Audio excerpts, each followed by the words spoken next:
Blogging channel आउ देखि बात हम एक्सरसाइज करिया पे ठिया है तू पछको चलियो जे थरु थरे फेर आगे देखि बात हमु जिबे एना गोपालपुर। हेलो फ्रेंड्स, तो आपण मैंने देखिले आरुषि मामा गले गोपालपुर बीच बुलिबा पई। से काली आसिले देखिबु तांको मोबाइल ले से केते सारा एन्जॉय करिसंती, कोन कोन फोटो उठाइसंती।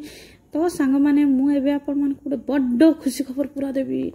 आपण माने बहुत खुशी हेबे, बट यह बहुत कम लिमिटेड टाइम पे आछि। आपण माने जानिसंती silk India exhibition and sale आसी लोकेशन होटल मेरियन भुवनेश्वर। एठी आपण माननकु आसाम, ओडिशा, बिहार, जम्मू काश्मीर, वेस्ट बेंगल, महाराष्ट्र, उत्तर प्रदेश, छत्तीसगढ़, कर्नाटक, राजस्थानी बढ़िया बढ़िया ड्रेस सब देखा मिल। देखंतु सब हैंडलूम उपरे सिल्क अच्छी ड्रेस, दुपट्टा, ज्वेलरी बढ़िया बढ़िया कलेक्शन देखंतु। मु आपनको देखौची वीडियो द्वारा।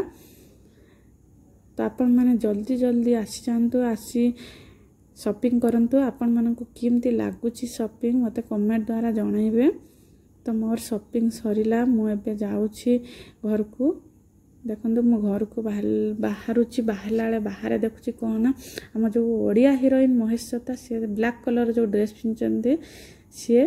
तो भाबिली काई चांस छाड़ी गोटे तो फोटो उठे दिए तांको सहित। ए तो बनता है बस, तो उठे दिली तांको सहित गोटे फोटो। देखंतु एबे मु जाउची टिके गुपचुप खाई दे घर को जीवी। Thank you, bye. आपन को केमती लागिला मते जणाइबे कमेंट द्वारा। जल्दी जल्दी आसी जांतु।